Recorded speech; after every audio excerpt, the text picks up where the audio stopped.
mikä se on haaveena? Kyllähän se lohi on. Niin, jos sais kontaktin loheen, niin se olisi jo tosi kova sana. Joo. Se antaisi uskoa hommaan.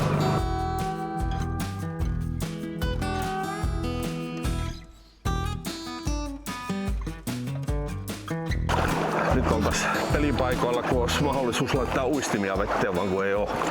Pistä siihen pistä 14. Onnistuskohan tuo täällä? Ketjuankkuri parkkeeraaminen.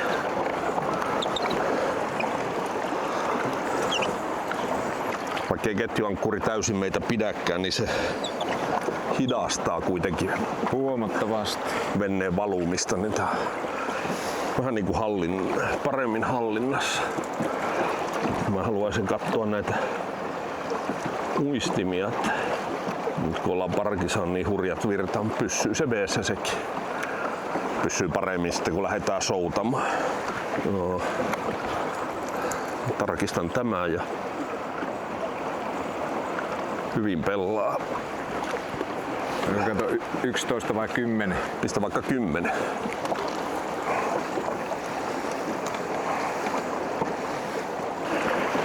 Taisi jämähtää paikalleen, kun alkoi kohina käymään niin kovasti.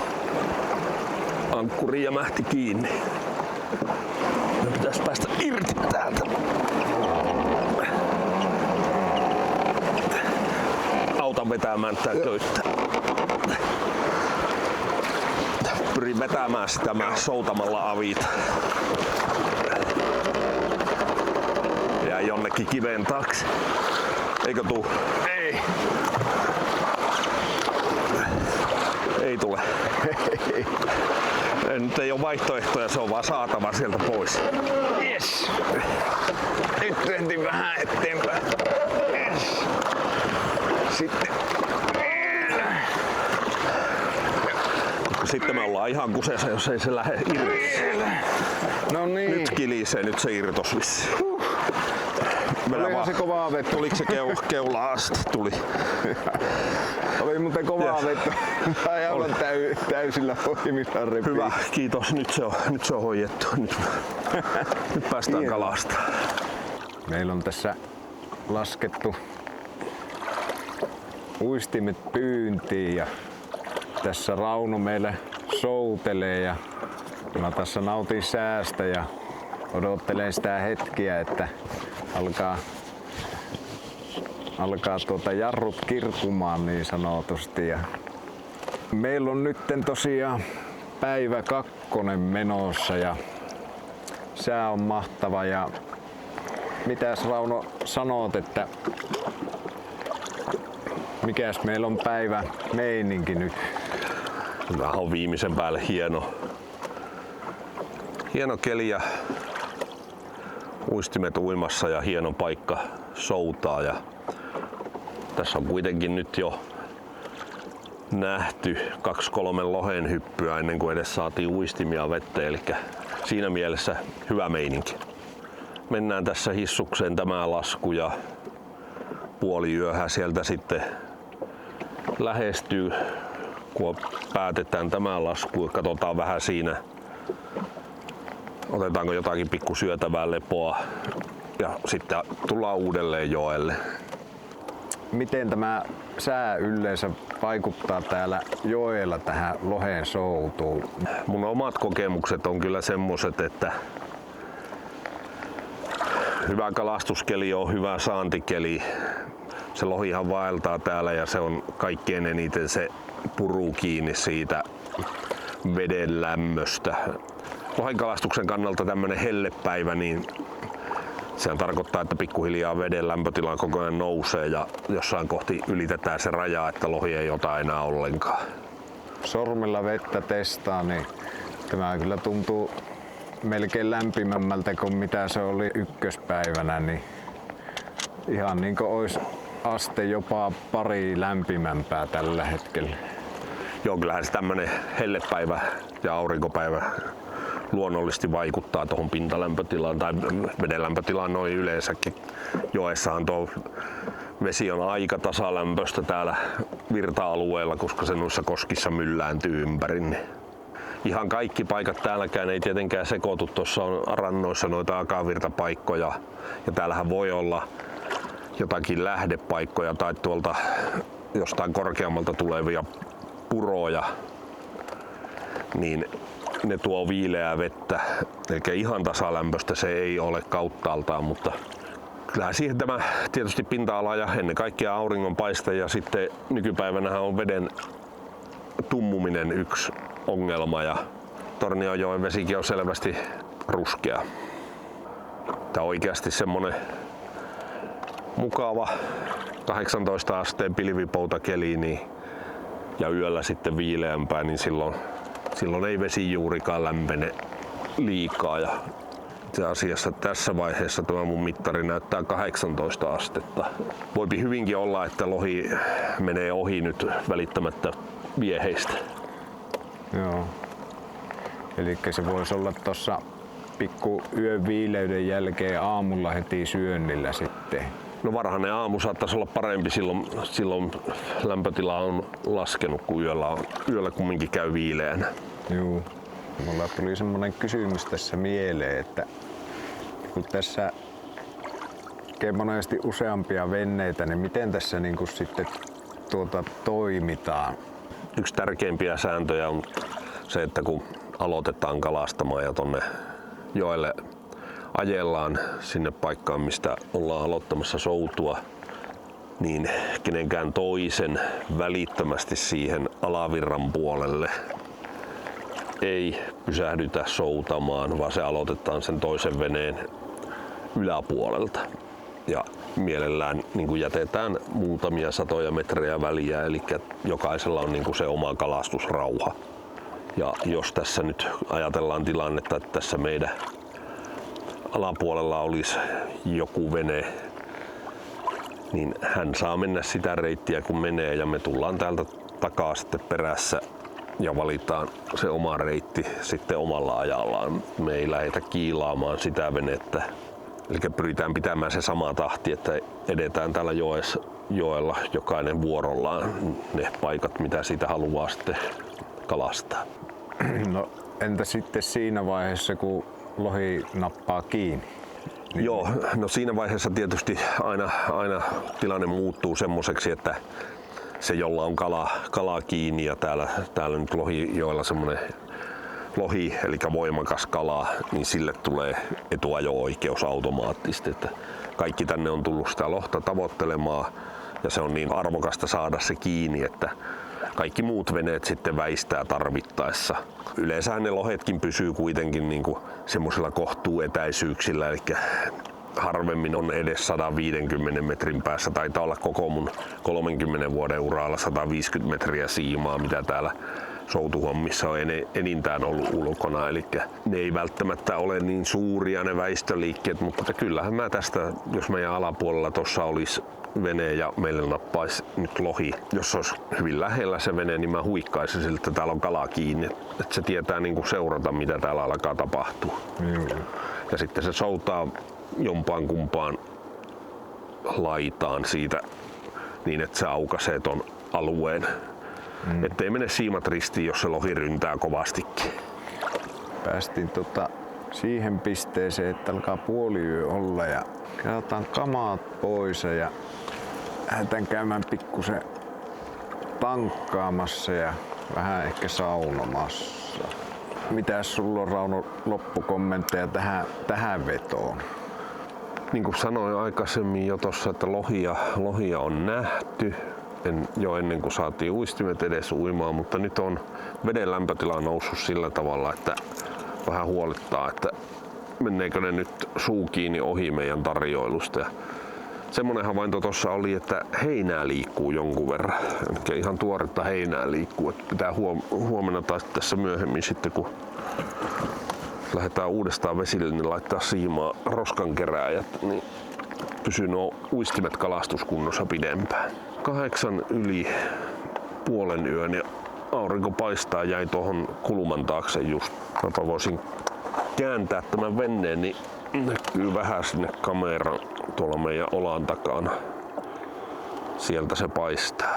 Sumu alkaa kertyä veen pinnalle. Joo, ilma viilenee, että nyt on vaatetus jo aika kevyt tähän. Sähän nähdään, että kohta tarvitsisi heittää takkia päälle, mutta mepä mennään rantaan nyt. Ja jatketaan seuraavalla vedolla sitten tuossa tauon jälkeen. Sitten jo vesi onkin kylmempää varmasti. Tai luulisi ainakin, että veden lämpötila on siitä hiukan puonnut. Kyllä se yleensä viileä yö, niin kuin nytkin saattaa tulla tuo aamuyö viileä, niin kyllä se saattaa olla asteenkin alempana kuin mitä se on just tällä hetkellä.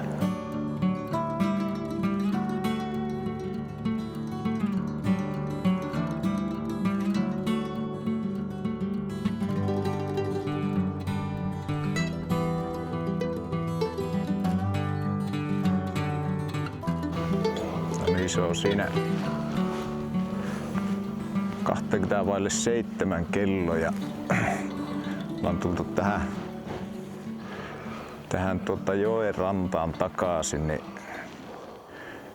mikäs se on meininki nyt? No, tässä juuri tarkkailen tätä värimaailmaa ja tätä tilannetta. Meillä on upea keli ja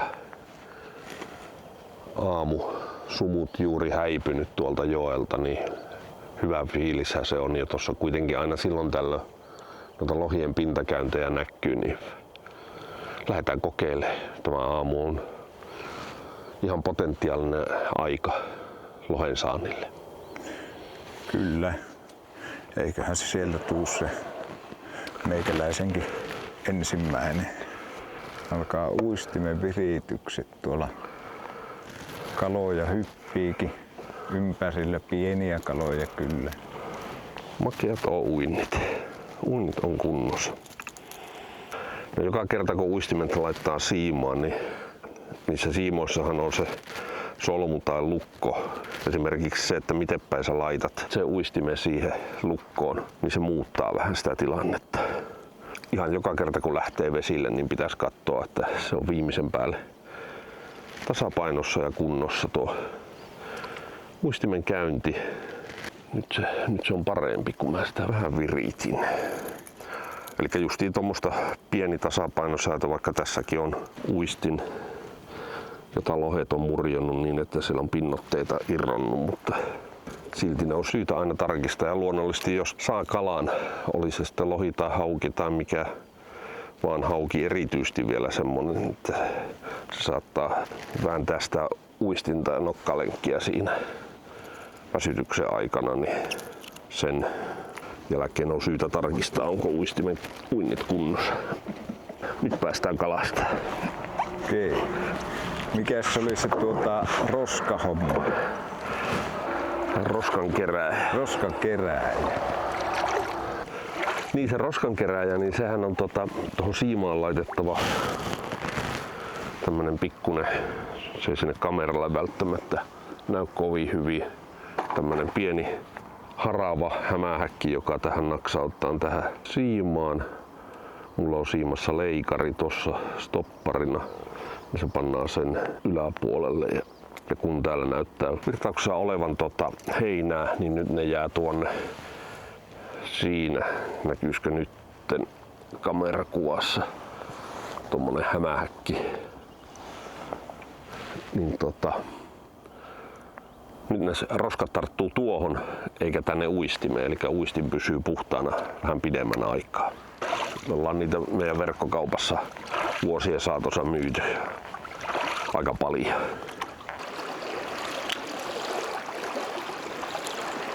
Nyt mekin ollaan tässä toispuolijokkea ja tässä Tornionjokilaaksosahan se tarkoittaa, että ollaan Ruotsin kuninkaan mailla pitämässä pikku breikkiä. Suomen ja Ruotsin välillä kun on tämmönen joki tässä, niin tuosta ei ole pitkä matka tulla yli, mutta täällä meillä päinhän se ei hirveänä haittaa. No ei, tämähän on se maailman rauhallisin raja. Ja tästä saa kulkia Suomen kansalaiset vapaasti yli ja niin kuin yleensäkin pohjoismaiset kansalaiset saa kulkea vapaasti yli täällä ja meillä eletään kahta maata. Tultiin käymään tämmöisellä hienolla heittopaikalla, joskaan meillä ei ole heittovälineet mukana.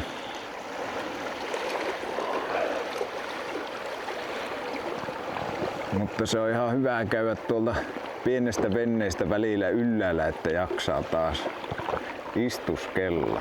Joo, tosin tähänkin tultiin istumaan nyt, mutta pitää nousta jalakeille. Tässä pikkujalottelut on aina paikalla, että tuossa otettiin semmonen tunnin lasku äsken ja ajeltiin sitten tänne ylös ja lähdetään seuraavalle laskulle, mutta tässä vähän jalotellaan ja oikastaa selkää ja näin poispäin, niin on kiva taas mennä istumaan tonne veneeseen. Siinä on muuten joku toinen soutajakin tuossa ihan vierellä. Täällä on porukka. Mutta niin kuin näkyy, niin tässä on nyt tämän paikan ruuhka menossa. Että täällä ollaan me ja tuo. Samaa odotellaan, että hän menee tuosta menojaan, niin päästään sitten itsekin, vai tämäkö oli se, mitä tarkoitti? Joo, annetaan hänen kalastaa rauhassa, kun hän tuossa kalastaa, niin lähdetään sitten kun hän on mennyt tuosta menoja, niin laskettelemaan perään. Annetaan hänen ärsyttää nuo lohet ja sitten kun se on ärsyntynyt, niin tuupattaa TTS-vappu sille eteen, niin silloin lähtee. Tuossa kun kävi vähän perinteisillä ranta-asioilla, niin huomasinpa tämmöisen siellä pusikossa.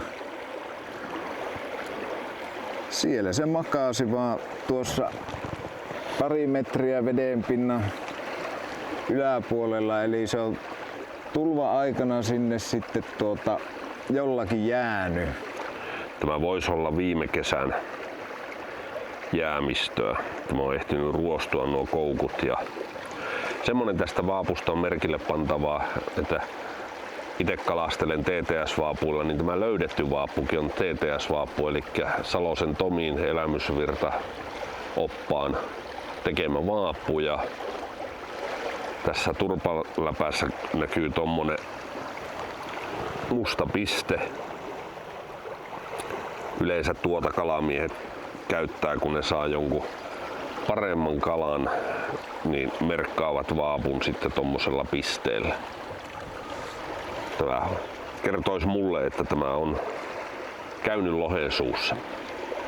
Ja se on saatu jopa ylöskin ja tässä on kyllä ihan nähtävissä hampaanjälkiä tässä vaapussa. Siitä tuli mun ensimmäinen lohivaappu. Niitähän mulla ei pakissa ole ollenkaan ikinä ollutkaan. Joo. Siinä on vielä semmonen jännä myytti monesti, että jos löydät vaapun, heität se siiman päähän, niin seuraava kala tulee siihen. Ainakin on kokemus näin osoittanut meikäläisen kohdalla, että no tässä on värit kohdallaan sinänsä ja koukut tähän täytyy uusia, että noilla koukuilla ei kyllä hirveänä juhlita. Joo, enemmän ruosteessa ja tuo peräkoukku on vääntynyt auki tuolta, niin tuo pitää ehdottomasti uusia. Oli sen verran vielä viileätä tuossa yöllä oli erittäin paksu sumu, noin 5-10 metriä korkea sumukerros tässä joen päällä ja aamuyöllähän oli sen verran viileä, että pitkät kalsarit laitettava ja mitäs täällä nyt on lämmintä, hyvin äkkiä lienee jotain 18 korvilla kohta lämmintä. Pitäisi alkaa vähän niin kuin vähentää vaatetta, että ei vaan sunkaan nukaaha tuonne. Melkein villahattukin on liikaa. No, ei se mitään. Laitetaanpa valmistelemaan tässä. Onko Raunulla vielä jotakin? Eipä tässä, käveleskellään tuonne venneille ja vaihdetaan tähän koukut ja laitetaan veto. Katsotaan se uinti. No, se olisi hienoa, jos siitä tulisi. Voisi sanoa, että se olisi sitten tarkoitettu. Se olisi tarkoitettu, jos tällä Tällä nappaa loheen vielä. Niin monta kerrosta. Kaverin tekemä, toinen kaveri löytää, kolmas kaveri vaihtaa siihen koukut ja sitten kaverukset saa sillä 30 kiloa. Joo, tämähän se on realistinen tavoite. Joo, hyvä se pienempi. Hyvä, ettei tuolla kyytiläisellä ole isoja haaveita. No niin, jatketaan. Ollaan päästy tauolta takaisin. Siellä uistimet on vedossa ja löytöuistinkin on nyt siellä, että katsotaan jos se tuuri nappaisi tässä. Mitäpä Rauno miettii? Mitäpä tässä? Hieno kosken loppuliuvut tässä tulossa, että ollaan aivan kosken alareunassa ja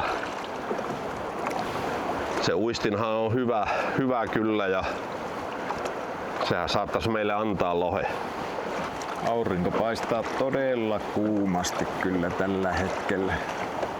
Vielä tuntuu, että ei ole vesikään lämmennyt tälle auringonpaisteelle liikaa. Varmaan vielä mennään 17. Joo, mutta kuumasti paistaa kyllä. Paistaa todella kuumasti. Sä soutaa ja se tulee ihan lämmin. No niin, pojilla kalaa kiinni. Saa nähdä mitä sieltä tulee. Kovat on potkut. Pieneksi kalaksi. Onko harjus vai aave vai?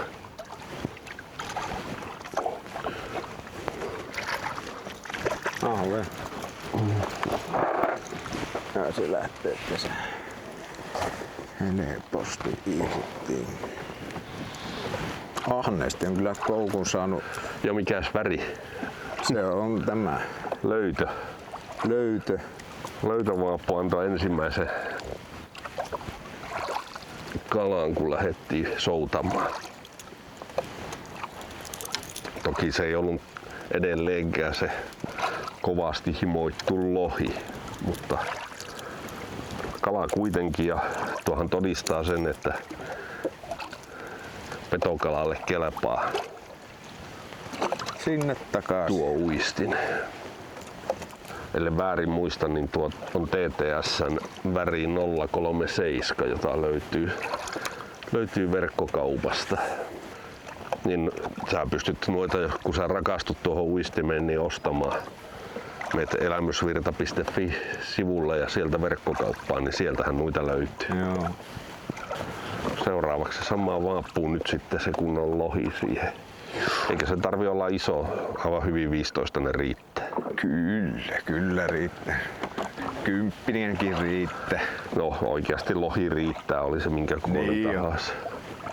Se on totta. Mut se, että lohenkalastuksessa on se jännitys olemassa, että täältähän voi oikeasti saada sen 30 kilosen tai isommankin. Niitä jättiyksilöitäkin on, niitä superjättejä, niin kuin meillä oli se Haltia Kojamonen. Niin se oli noin 150 senttinen, kun meillä oli hyvänä vertailukohtana se mun 130 senttinen lohi, jonka minä olin nähnyt monet kerrat ja joka on siellä seinällä, niin siihen on niin kuin hyvä silmällä verrata sitä, että se oli selvästi isompi. Joo. Mikä muuten mahtaa olla niin Suomen ennätyslohi, joesta lohi?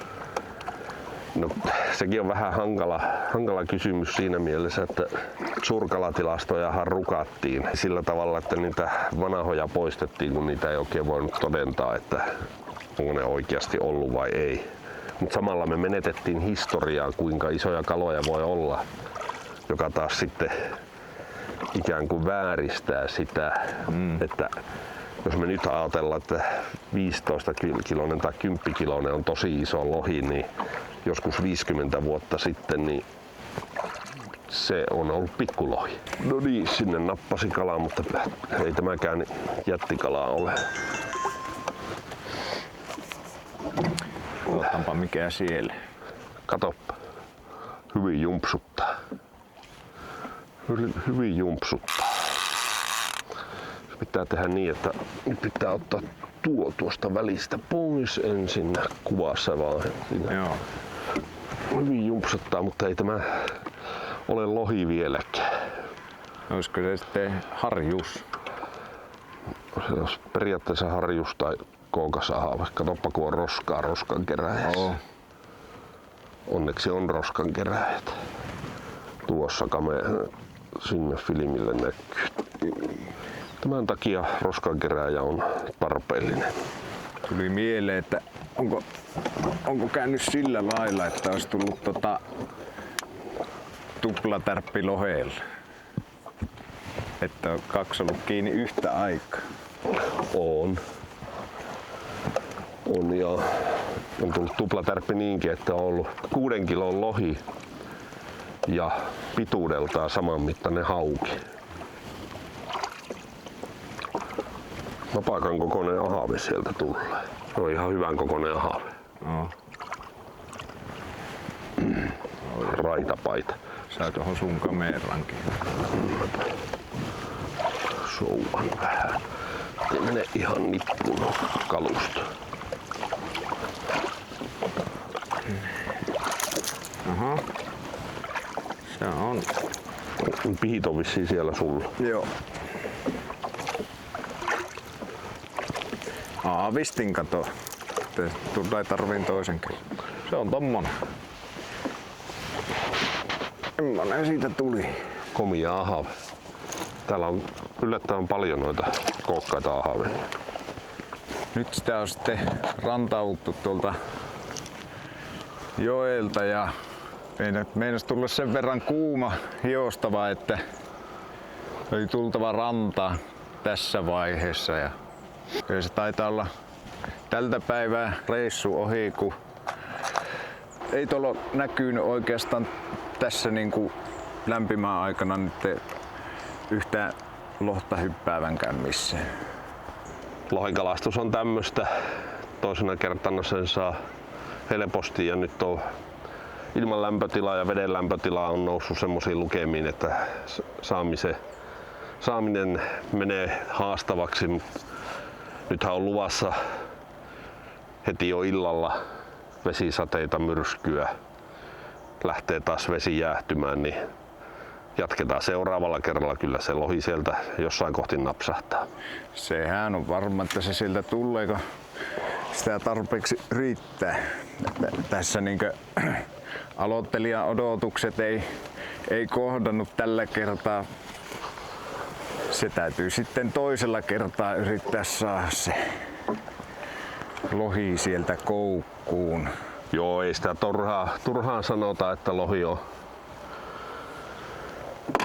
lohi on haastava kala kalastettavaksi ja sitten taas lohi annetaan, sitä ei koskaan sieltä oteta. Tarinoissa kuulee, että kaverit on vetänyt jopa 10 vuotta tyhjää ja sitten taas napsahtaa lohi. Eli tämä vaatii sitkeyttä.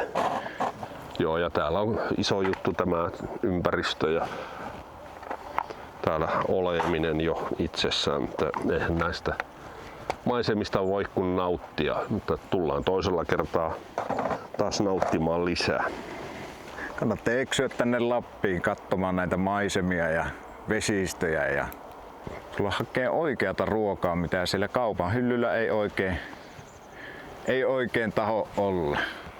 Se taitaa olla tämä reissu tässä nyt tällä kertaa, niin pistetään tämä homma purkkiin ja jatketaan seuraavassa jaksossa jotain muuta. Näin teemme.